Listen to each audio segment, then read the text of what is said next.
Hello everyone, today we talk about Frederick the Great's Prussian infantry firepower, so everything concerning the theory around firepower, the training of the troops, and the actual performance on the field.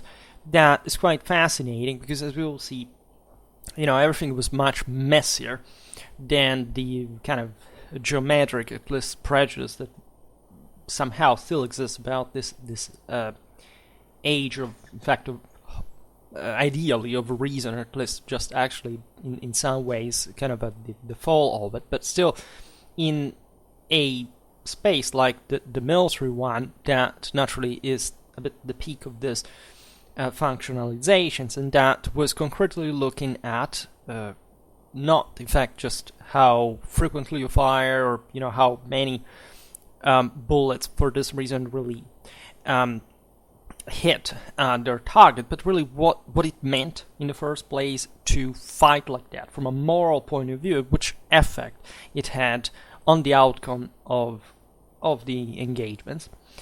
Right, so everything will be clearer during the explanation, hopefully. So we've already seen more or less what a Prussian regiment really was, and how it was organized, what was, generally speaking, the array of the troops from the platoon level up. I will create a playlist because just made one video so far, and at least I need 3, usually 2, to create a playlist, but we will keep talking about Frederick's times and warfare specifically. Now, we have seen also in the previous video how much importance was naturally attributed to the training of, especially in the maneuvers that would switch from march to column order, right? And the fire control was secondly the most important one, right? Because first of all, you had to ensure these troops would be effectively trained to switch, as we've seen also with great care in the Prussian army, that would prefer even to stay longer under fire but not messing up, disordering the formation during the maneuvers, in the alignments of the front units during combat. So this was naturally ensured to really homogenize, to uniform the fire rate, ultimately, that was in fact the mean through which most casualties occurred on the field, or as memory was musketry fire, then in order of importance, cold steel, either from cavalry, the swords, bayonets, and only at last artillery, that had actually just more of a psychological effect in open field than else, but was equally very important, of course, in combined armed tactics altogether. We will come back on this topic again. I started from last year a series that basically is a general review of modern warfare, right from at least the Renaissance to Napoleonic wars. So we have already seen something here and there in the cooperation, about the cooperation of the various arms, and how also eclectic sometimes these arms were as far as in tactical interaction, and of course the maximization of their synergy on the field was considered the most important way to success. In many ways today we focus just on infantry, but just realized that naturally things were more complex. And as we will see, they were more complex than even just what manuals were written for, and there was a general awareness of this because manuals were not really written or read or even just used as instructions on the parade grounds in the way we intend today. Just I read that and I know how to do it, right? Nobody really thought that there was a completely different mentality. Positivism hadn't kicked in yet, and generally speaking, people were much more, in fact, concrete even in these substantially complex and complicated issues. But I explained this stuff mostly in the von Krieger series, and I will not repeat myself excessively on these mechanisms. So once you had all these troops aligned, effectively, you had naturally to control, to regulate firepower for many reasons, because there were different units, different ranks, as we've seen, probably different philosophies, also varying from country to country regarding the speed of the formation. As we'll see now, the battle lines could fire either statically or on the move as well. So this changed really a lot. And the single units also cooperated with the other, alternating fire, famously enough with platoon fire we'll see now.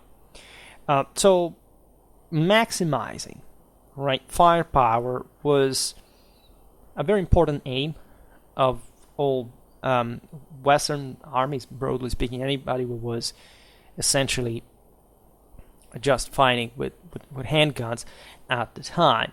In Prussia, for 30 years, King Frederick William I and the Prince Leopold of Anhalt-Dessau worked in order to have their battalions expressing at best their firepower, right? And thus, competing, of course, let's stress this, with any enemy armies that were fundamentally identical to themselves. Like in 18th century warfare, Western battlefields are populated by armies that are all identical to one another. So in many ways this highlights the similarities, but it allows you to distinguish better also the slight differences and the way you can try to, on the basis of a mechanism that fundamentally works in the same way, to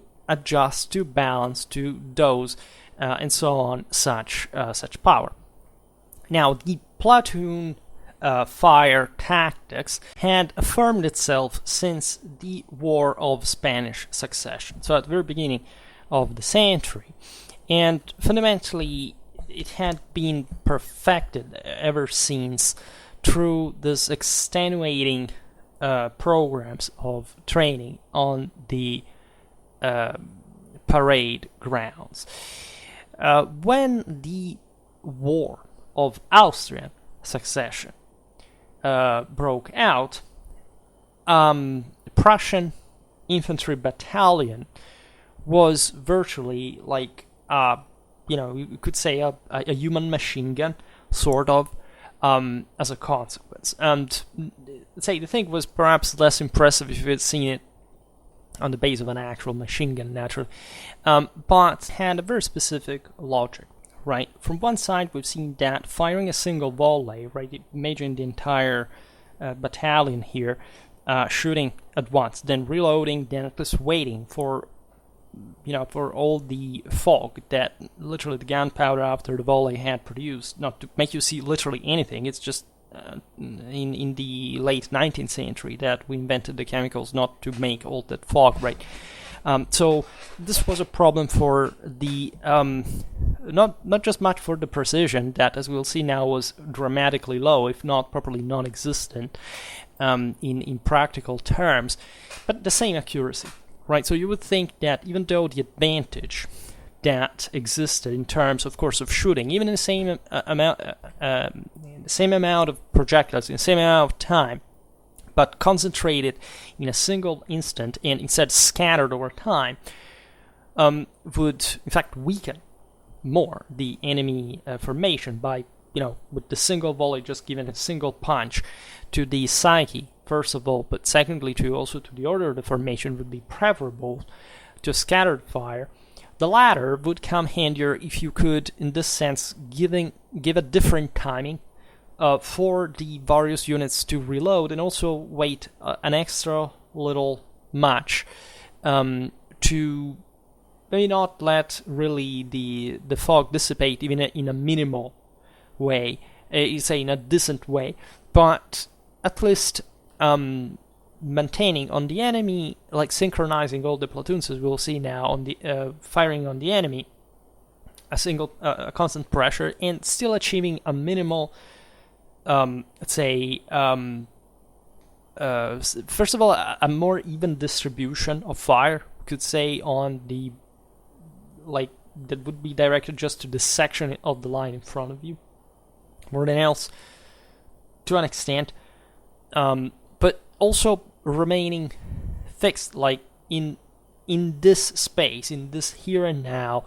and hopefully maximizing that kind of accuracy in the same fire. Again, hoping that part of the fog would somehow go away. This was, if you want a done, say you understand that the factors between the two choices would balance each other out, right? But still, the idea of rendering every platoon more independent in that kind of fire alternation, right? As far as the said a synchronization that would have to occur with like a great okay from all the platoons of the entire line at a given time, would say allow to disperse less fire. I mean, this is what had been objectively demonstrated, because that's how it would practically work at the end of the day, to the point of becoming standard. Now, the question again is how frequent this was done, how effective was this. Really, there is a limit to all this stuff on the field, because the way they shot, the way they fought, we'll see now, it was extremely differentiated.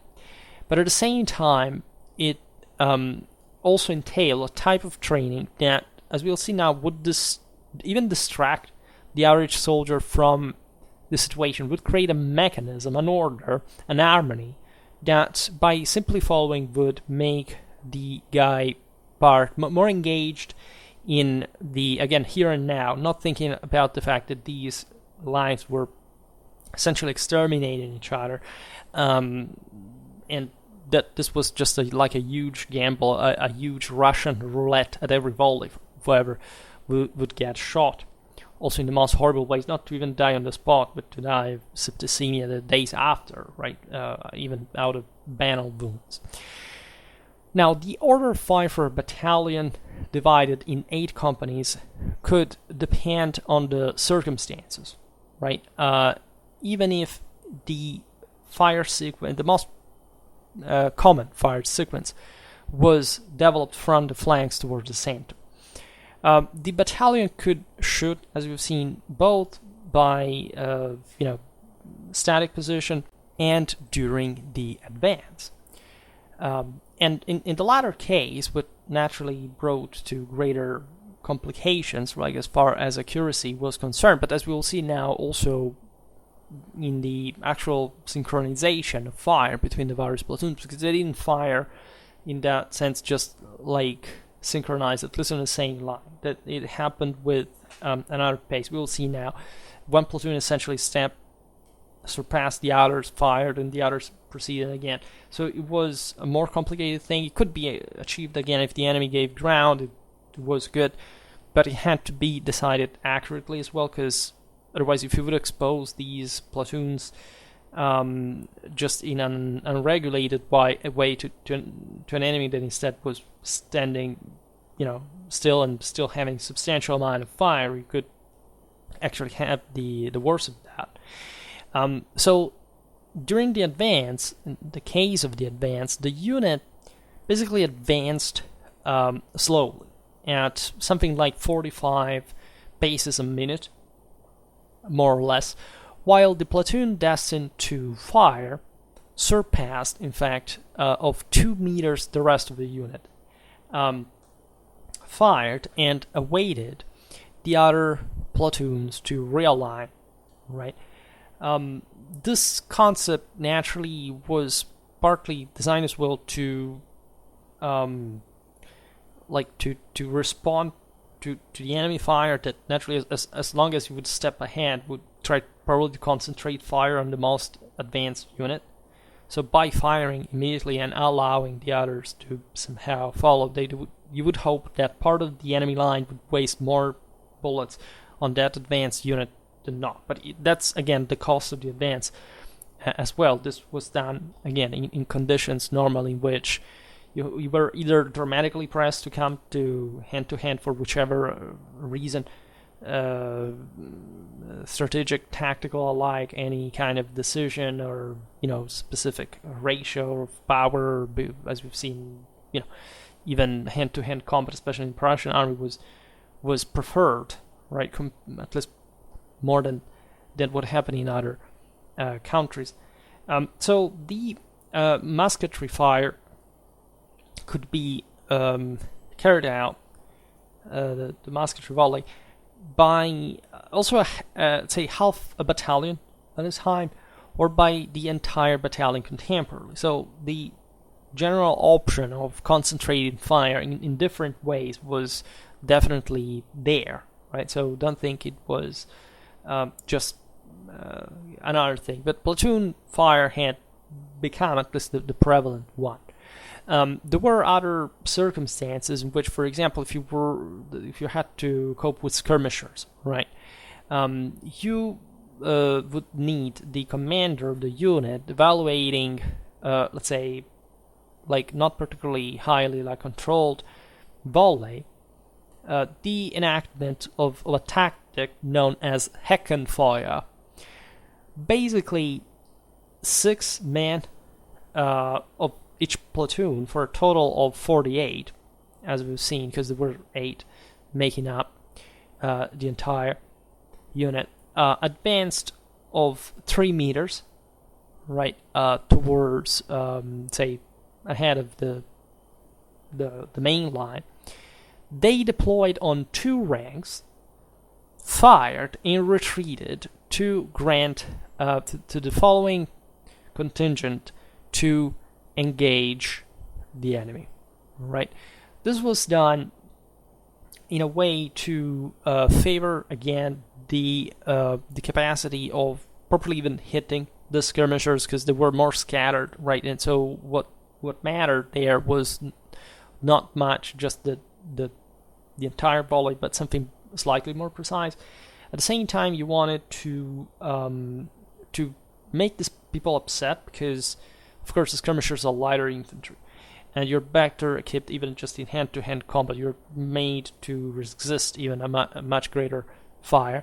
And the idea is that if you, for the entire front, you make these troops advancing and you're able to still see more or less what is happening in front of you, and the fire you use is contained, but it's, again, for this reason, technically more precise than the broader mass, you can hope to engage the enemy more successfully. Then instead you have a compact line infantry in front of you that is just consistently unloading fire, either, as we've seen, platoon fire or even something more concentrated. So in the Prussian infantry line, every soldier had to occupy a sort of rectangle of 60 centimeters in width. That is not much. We've seen Prussian soldiers had to remain forcefully shoulder to shoulder with each other, never leave that, even in with no brusque movement, whatever, because that was the worst could happen in their philosophy. And 64 centimeters in depth. The width was enough to allow the necessary movements for the loading of the weapon and the aiming, by essentially shifting back the right feet at 45 degrees. And theoretically, all the muskets of the unit had to be capable of firing. If you look at the variety of personal gear, such as the backpack, the food sack, the bottles, the digging tools, etc. Every soldier was pretty much hampered within this space in order to point his musket functionally, right? This was a huge deal. It tells you also by how sloppy at the end of the day the thing would turn out. We will see the stats now, because again, it was not just about the effectiveness of fire per se. It was about how to make these troops behave during the musketry fire per se, right? Everything will be clearer later. For this reason, however, still the movements had to be quite precise, right? When the soldiers were ready to fire, the first rank placed the right knee on the ground, while the second rank shifts the shoulders towards the right, so that in turn the third rank can move a little bit more towards the right. So this caused essentially an interspersion of the troops, because you have again 3 ranks. So basically, you understand, you have 2 lines. You can simply place, let's say, the musket of the second rank just in between the 2 guys in the front, but then you have a third rank that also has to fire. So you had to squeeze a little bit also the second rank in a way that you could leave in between also that space for their own musket. This, as you understand, could also be dangerous, right? During the shot of the match, you could simply, I don't know, blind someone accidentally by making the thing explode in their eyes, or things like that. These accidents were quite common, but actually friendly fire literally was a thing, as we will see now. In any case, in fact, the posterior ranks considered this too, which was not really comfortable, the space to lower their own muskets among literally the heads of their comrades, right? Jacob Mauvillon, in his essai sur l'influence de la poudre à canon dans l'art de la guerre moderne, warned that this actual system, even though was performed strenuously in the parade grounds, was practically never happening in war. Because in war, as we'll see now, things were much less functionalized than they seemed. So you would ask also, but why did they train them to do so? If it's literally the same kind of symmetric arrangement that does not work. We'll see now. However, the fact that the war, that combat, was not exactly, in line with the practice of the parade grounds, was widely known in all these works during the 18th century itself. Again, that we think was like the time in which they actually believed that making all these geometric things would make the thing right. Nobody really believed it. Commanders, whoever had a military experience, perfectly knew that things worked in another way. What is fascinating is also to study that way, right? So in the Prussian army, in German, of course, the order to open fire was given through 3 commands. So, fertig, which is ready, Schlag an, steady, and Feuer, fire. During peacetime, let's say, Prussian infantry managed during training to establish various speed records of loading and firing, and the soldier was trained to shoot up to 4 or 5 projectiles a minute, which was a freaking lot, right? Consider that within the end of the 18th century, this rate of fire would have been increased further.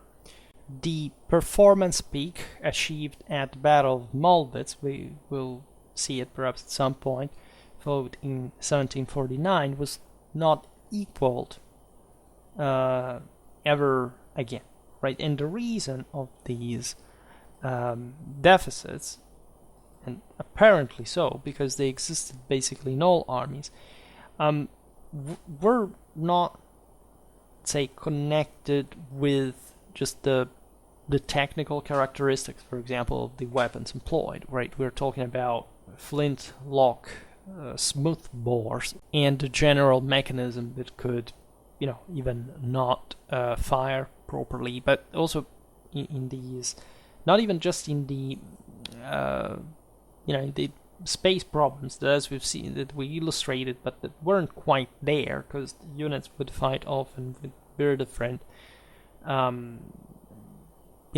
practice, right, in these circumstances, but also in the same methods of command, in fact, and control of a unit that was engaged in combat, and in the same training of the man. You would have units that were not able to fire that quickly, and or probably not the tactical circumstance that would need that to happen, because the engagement itself could just last less.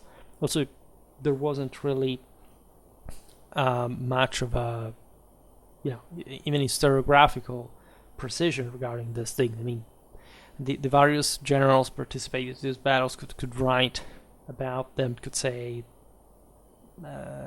some things, like some stories, some anecdotes, but we cannot quite just calculate that, right? Sometimes we know the numbers because somebody said so, but then we do not have a very strong statistical evidence. What is clear, however, is that, again, the way the troops had been trained had, let's say, a few to do with the actual accuracy performance of musketry fire. First of all, the direction of the infantry platoon fire presented for the officers not few dangers and problems in general for them. First of all, the officers were located directly on the front of the platoon, right? So this was necessary in order to control the action of his men, right? Not from the front, because they were turned towards that direction. More difficult was to coordinate these with the one of the neighboring platoons that, as we've seen, had to fire with a specific sequence at the same rhythm, right? And everything was done naturally, expectedly slower, right? If you at least wanted to maintain that specific order, and the entire, say, situation, it was just like a great concert, except you cannot stop, right? Even when something goes wrong, you have to go on and you don't know how to, and you have to restart the harmony, right? Hoping that you have, in the meanwhile, even just the means to keep doing so, and trying to adjust with the other players, but it's incredibly difficult. And consider the difficulty here just in the excitement, in fear, adrenaline that's consuming you, the smoke, the noise, right? Well, the same shots of your own troops were literally, banging in your head, right? In your chest at such a short distance, right? The shock wave and the noise were really infernal, right? And the projectiles literally passed a few centimeters from your head. So this was an incredibly distressful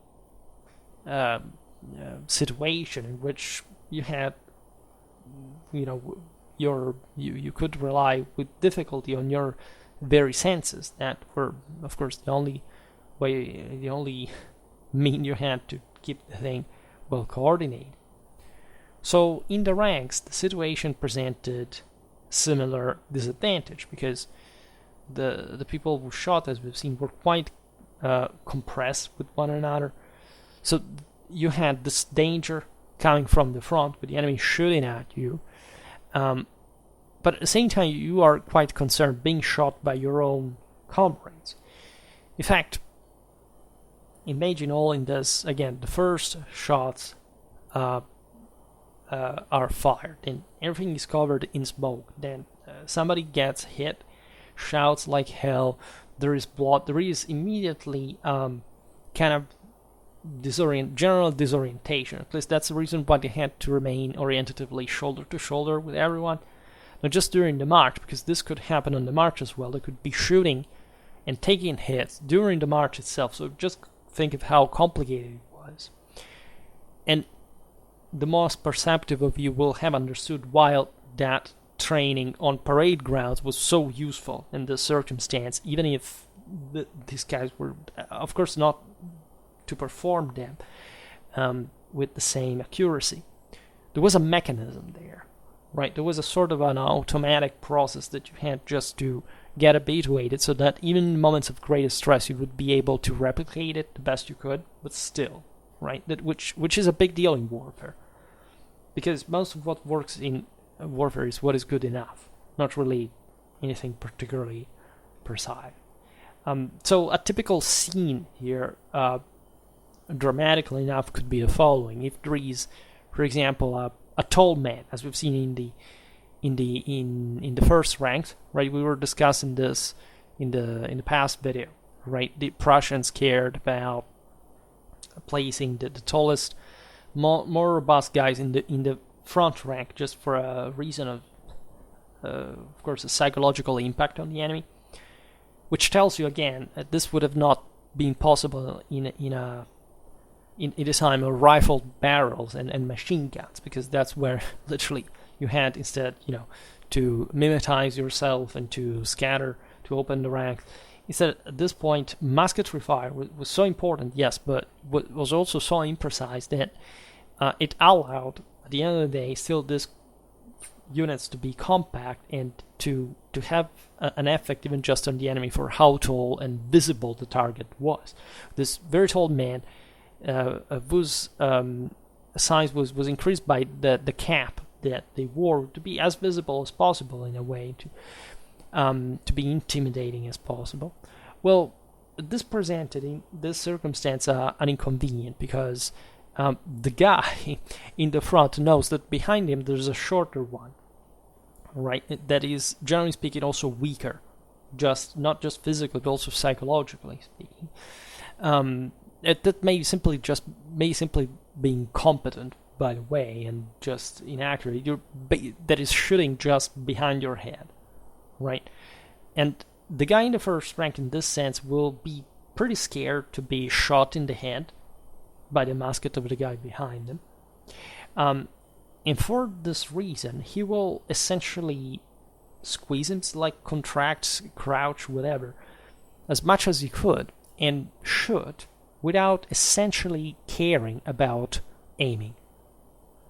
And the shorter man behind him will actually be scared himself to shoot the guy in front of, like in the front rank, in front of him, and often will, for this reason, shoot even before having leveled completely the musket, because the idea is I will shoot in this mess, nobody will see that, but I will shoot in the air fundamentally, just above this guy's head, because I fear, just in this confusion, if a bullet arrives, like whatever, I can't literally blow the brains of this guy out, which did happen, worryingly enough.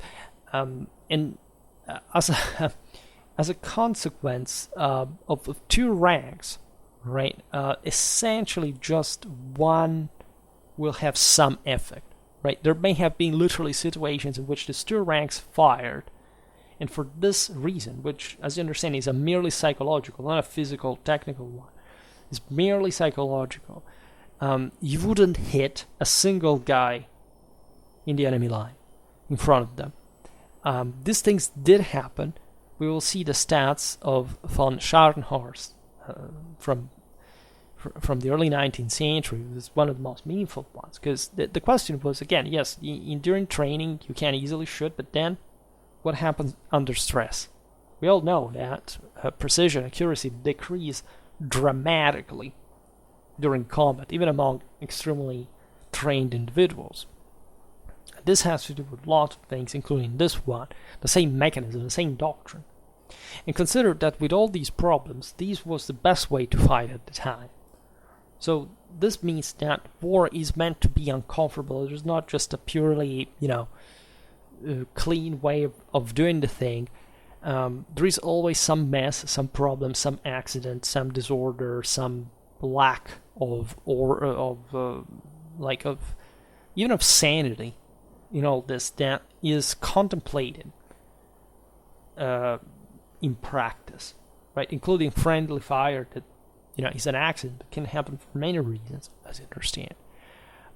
In all this, by the way, consider at this time there were, as we've seen, essentially 3 ranks. Were Spanish succession, there were thicker ranks, larger armies like 4 men. In Napoleonic times, essentially you would have 2, just maybe with a 3rd rank just for reloading at some point. But here, the 3rd rank had to shoot do, and well, they couldn't, right? Because the guys in the 3rd rank were actually the shortest. That's all what they could do in this thickly packed formation, just taking place of those who had been shot in front of them and not even fired before it, of course, and still experiencing the problems that we have already listed. So the Prussians were famous for their very high rate of fire. As we've seen, it was emphasized by their training manuals. But what was actually this exercise about? Well, it was basically just fireworks, right? It was definitely not a credible combat practice. It was something else, right? And not that this was useless at all. We will see now, finally, why. As far as the training was concerned, the fire was done, of course, with cartridges without ball, right? They were shooting salvos just, right? At that speed, by the way, that we've seen even up to 4 and 5 shots a minute, the barrel became too hot after at that rhythm 2 minutes only, right? And for this reason was introduced at the time the Brandriemen, which is essentially the sort of musket belt, right? So that literally the soldiers wouldn't burn themselves, or could handle the musket without touching the barrel at that point. And think of how uncomfortable that is, even just if you're so squeezed, and obviously you're going to touch somebody else's musket, or your own accidentally, when it's burning. Well, this was the type of training, right, which invariably provided with some bad habits that the troops that are just essentially trained to shoot rapidly every day, right? And such speed would decrease the effectiveness of the shot for many reasons, not just because you would have less time to actually aim, but because for the loading operations, like you wouldn't press too well the cartridge with the with the back, let's say, with a stick. You would, for example, raise the weapon too rapidly after they shot, and so on. And they would start shooting by platoon, as we've seen, alternating the shot across the line. And in this first moments, perhaps 2 or 3 volleys would have seemed regular, right? However, after these, literally just out of sheer chaos, right, you would just see this guy shooting restlessly, right? Something that again was practically forced on them for unloading the weapon, as soon as possible, right? As a consequence as well, when you lose the timing, right, all the various ranks and also the platoons grow desynchronize and so on, all the file and ranks start mixing themselves because there's literally no space, no order. The first rank cannot even even if it had wanted to do so, right? It was just about this incredible speed because you get just nervous. Just even during the trading, think about in combat, right? For concentrating so much on the speed, right? And the commanders, from the NCOs to the generals, at that point would have been incapable to do anything about that. This battle line would essentially be just a sort of mass, only capable basically of advancing or withdrawing very clumsily, right? But hardly being able to carry out. We've seen those tactics, for example, of advancing one platoon at a time, making the other follow by shooting. This thing was basically out of the window at that point, right? And consider again what could happen on a battlefield in that circumstance. So finally, the point of this train, as crazy as it was, right, and as continuous as it was, as literally obsessive as it was, served, right, specifically to make the soldiers committed in the engagement in combat to act as a sort of automatic, sort of automatons. Right? People say, well, at the time the officers didn't quite understand that because we know psychology better. Really?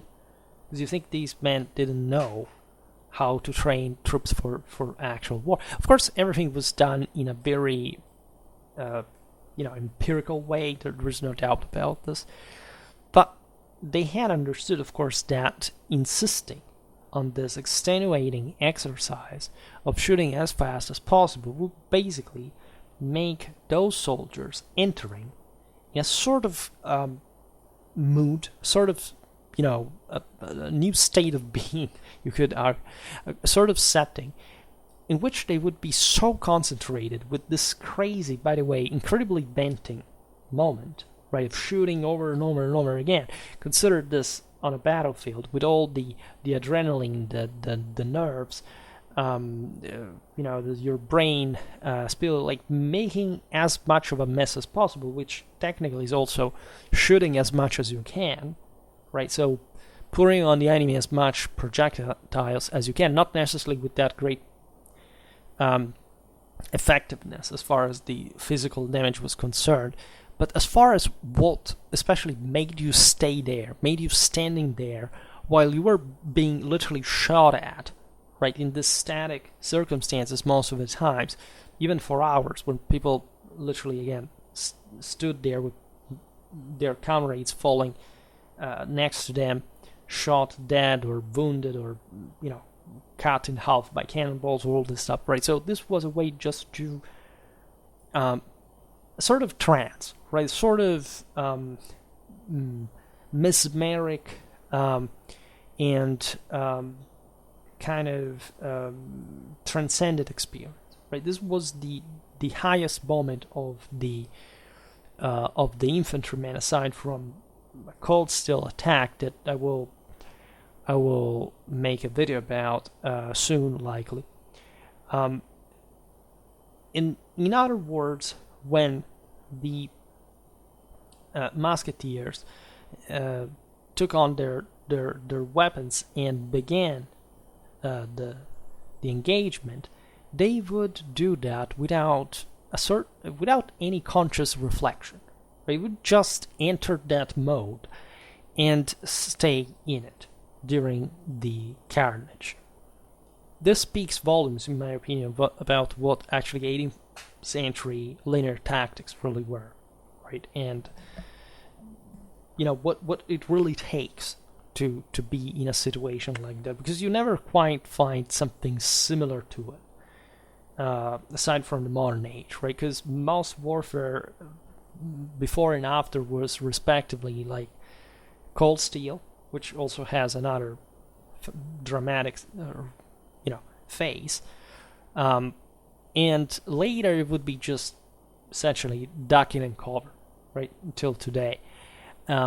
This time in history was one of actually dramatic individual, let's say, at least psychological investment, like properly continuous training, a sort of enormous gamble that you could concentrate, you could identify better in a single place, in a single area, because at least in Europe, yes, there was skirmishing, there was all this stuff, but generally speaking, it was about the big battle, right? Or at least things that looked similar to that in a conventional way, even in smaller engagements. Everything, again, could be very mixed, but mainly the task of the musketeers, of line infantry, was about standing there, shooting, and getting shot in the process. And you must prepare the men for it in a way that you've never quite seen before. Naturally, this was, stemming from very gradual practice. The art of war had evolved like that over a very long time. There was hardly any trace of any form of even remotely imaginable revolution in all this, right? Firearms took literally half of a millennium to just take away, like, at least the melee as the main engagement, right? So the question was deeply ingrained already in the sense of, for example, advancing during the pike and shot era, just as a pikeman under, in fact, the shots, because until the pikes could hold, like, as an effective formation before arriving to the musket lines, like the muskets would be light infantry and would retreat. Right at this point, he said heavy infantry are the musketeers themselves. So this continuous training, fire exercise, with the sequence of loading and shooting, conditioned the soldiers to handle the musket they were provided with and to shoot automatically to the first order received in a way that would make them continue firing in the most traumatic phase of combat, and in the objective impossibility of listening clearly to the orders or even just the rolling of the drum, right? So this psychological aspect is actually much more, it's brutally overlooked, and I would say it's something that when you think about linear tactics, you don't really much concentrate on, because you see the thing in a sort of static way. But it wasn't like that, right? Even among these infantries that were particularly, rigid and marching slowly and caring almost paranoidally about maintaining formation, that enormous pressure that is put on them as far as, again, being shot at while shooting themselves could not be coped differently by just letting them shoot everything they could. And again, think of how dramatic it technically was.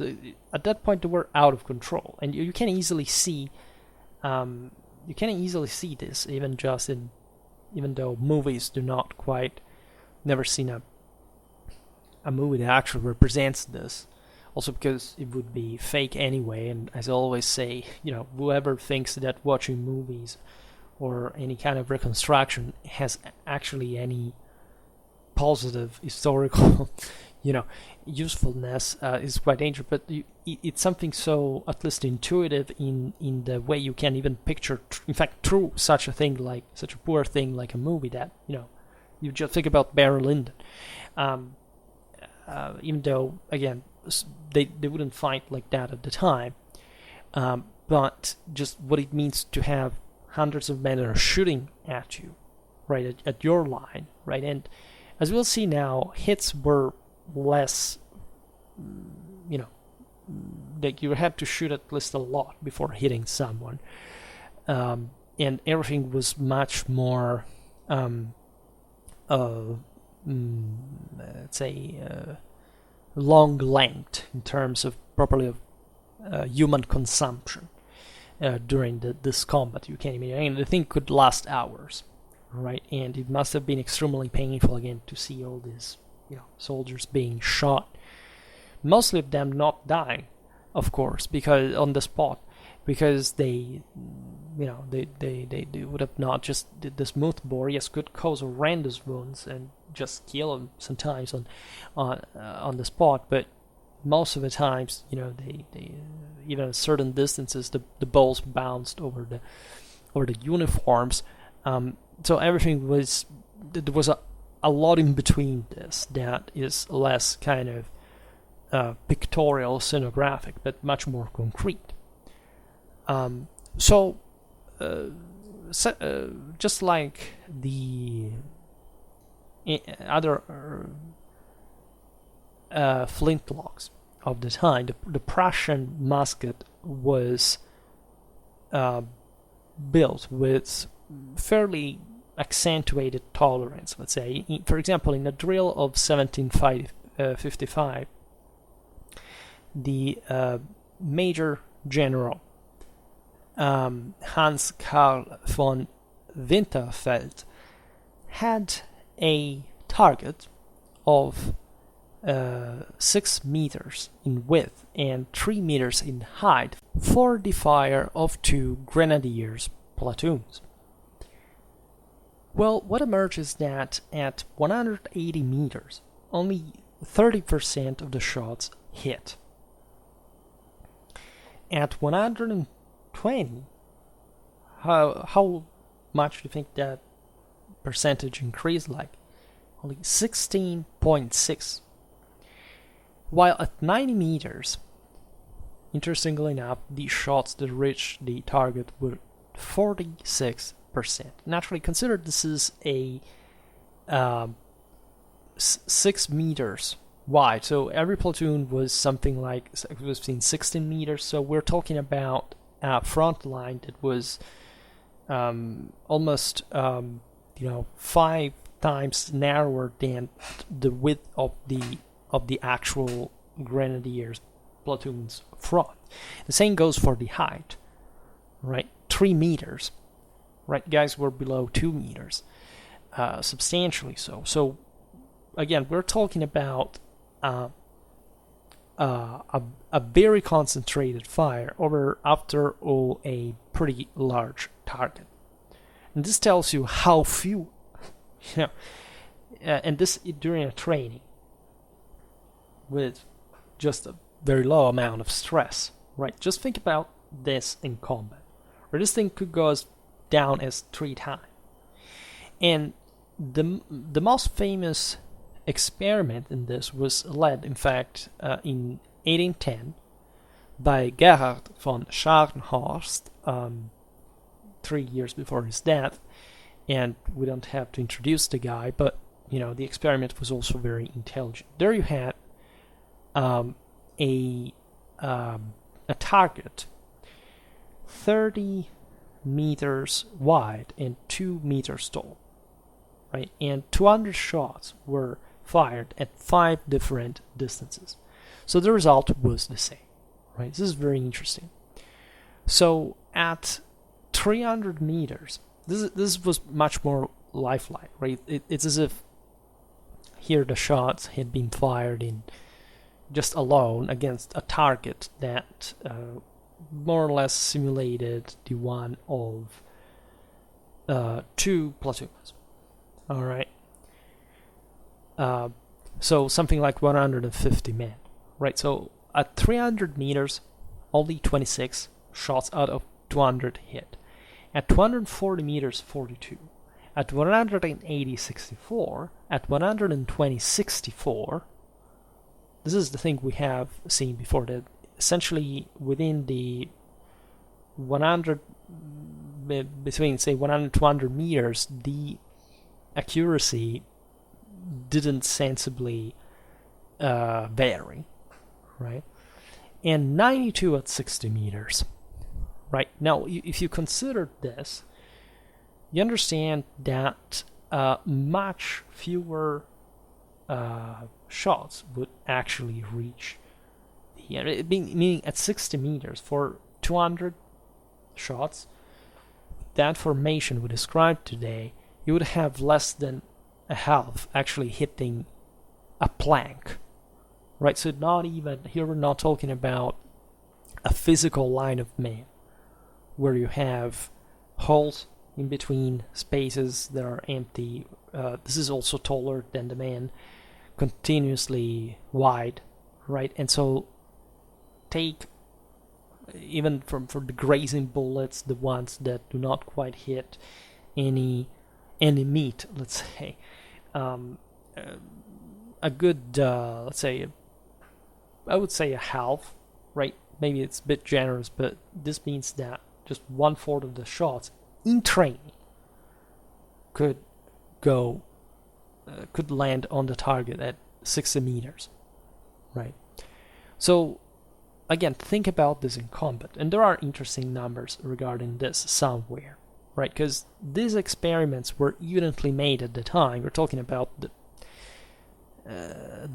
full Napoleonic era here, and after decades of continuous warfare in Europe. So in times you would think, well, more or less also in terms of practice, generals, say commanders, military theorists, officers, NCOs, the same soldiers had some kind of idea of how things worked. Yes, but they still wanted to theorize better, right? To see, what about that? What can we improve? Because it's literally people's lives here that are being counted.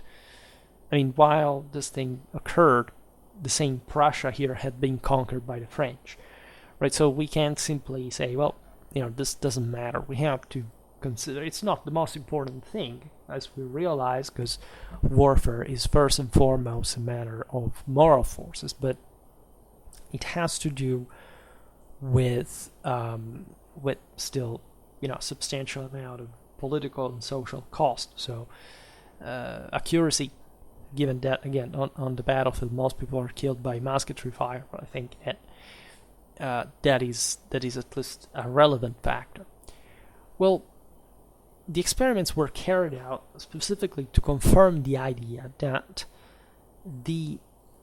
paradoxically that the best thing to increase lethality was to increase the firing speed, right? This would seem crazy in a way, given that so few projectiles landed there, but consider that technologically speaking, there weren't miracles that could be done. I mean, the main changes would occur, in fact, just most likely 40 years later, right?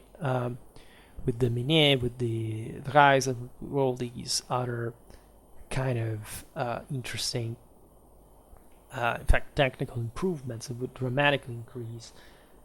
Even there, they were talking about rifled barrels, but still with the idea that during the Franco-Prussian War that you could have very powerful shots, but the most important thing was, and so also greater range, but the most important thing was actually the speed of fire. Right, this would influence the same Prussian army, actually beating the French that had the best technology, but the worst doctrine. Right, they even had something approximate to an actual automatic machine gun already during the Franco-Prussian War, but that would turn out useful only for World War I doctrine, because it was so advanced that it hadn't found an adequate application so far. The main problem, however, behind this need of increasing the rate of fire, was the ammo consumption, as you understand as well. Because, in a pitched battle with, tens or even hundreds of thousands of men, just the logistics for carrying so many ammo was a huge deal, right, together with all the rest. Movillon, for example, said about the Battle of Clausewitz in 1742 that the Prussians shot something like 650,000 cartridges, causing barely 5,000 dead and wounded to the enemy. So basically you have even less than one shot, actually over 100, causing a substantial wound.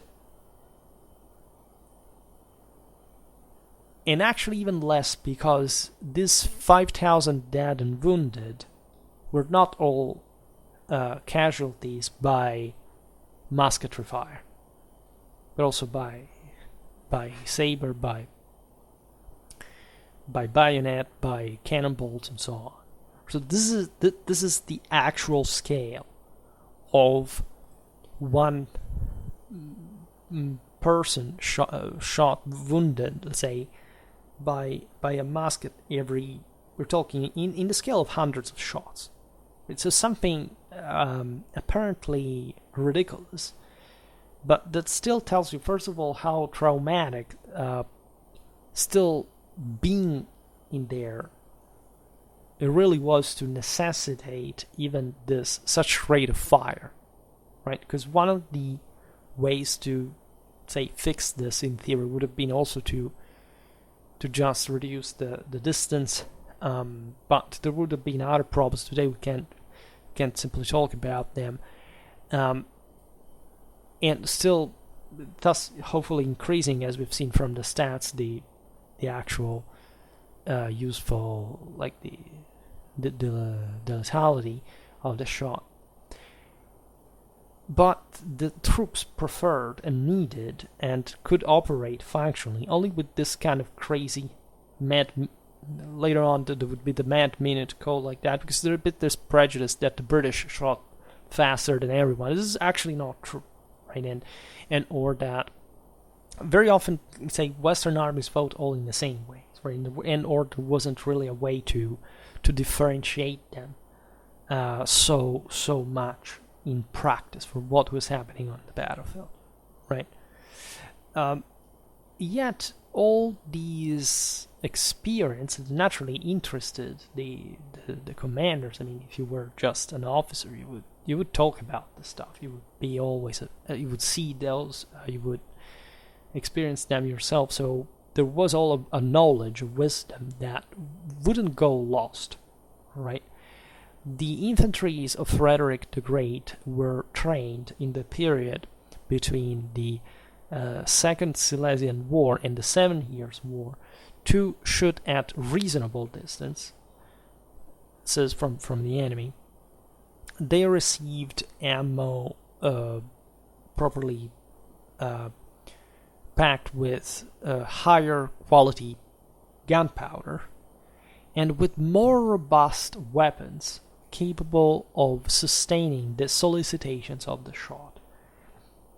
So as slowly as they could make this thing work, still the armies of the time, the technology of the time, was gradually adapted for naturally increasing the performance of the same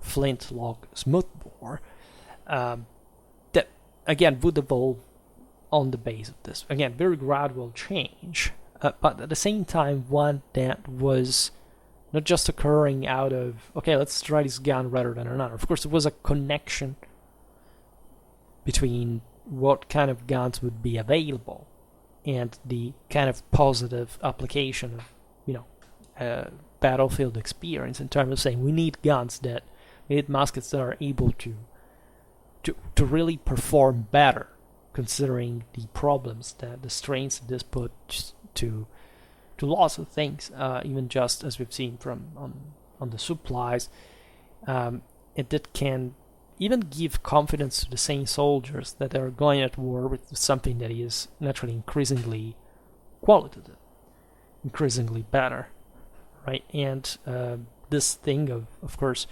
shooting and killing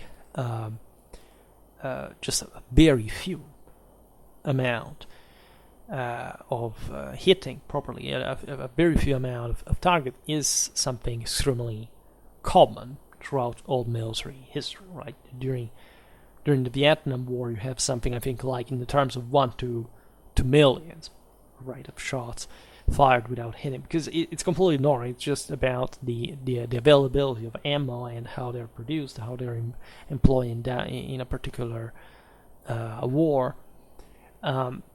But the naturally, doctrine changes a lot over time, and it does because of reasons that are not fundamentally inherent in the technology that you're using, right? It's rather weapons that adapt to tactics, right? And just very, very marginally, weapons actually coming up with a characteristic that will fundamentally change tactic just by a minimal degree, by more than a minimal degree. This is the history of technology, right? Just the history of economics, like just how these things happen. So it's always the way you fight that basically makes the weapon, and practically not the other way around. And this is perhaps one of the single most difficult things to picture correctly, accurately, in military history. But that's a thing, in fact, that doesn't quite add up when you realize how how much of, generally speaking, how poorly military history is appreciated or understood, or really it is wanted to be clearly seen. In any case, we will keep talking about this. We'll keep talking also about this for different countries, but how, of course, the shooting was not the only thing. Fire was not the only thing, and it combined itself with other arms that could be the same melee, the bayonets of the same musketeers here, that, as we've seen in the Prussian army, were always fixed, interestingly enough, because they counted very much on that capacity to physically getting rid of the enemy on the field. And in part, this fire concentration that, as we've seen, peaks by record in the Prussian army, was at this time was part of it, right? Was part of the idea that these infantries would be too precious for a state like Prussia, that was essentially a secondary power emerging among giants all around, and so they couldn't quite even just lose as many men, just sent in the mid-grinder for abundance of demographic resources. So they needed to act faster, more compactly, being crazier, right? Going much in a much bulkier way against the enemy, and thus trying to punch harder, to deliver more against on the enemy, including fire, but also hand-to-hand combat, bayonet attacks. We'll see this another time, hopefully. For today, I stop it here. I just hope that you enjoyed this video. If you did, please share it. Otherwise, leave a like or subscribe to my channel if you're interested in my upcoming content. As always, I thank you heartily for listening to me. I wish you a nice time and see you next time. Bye.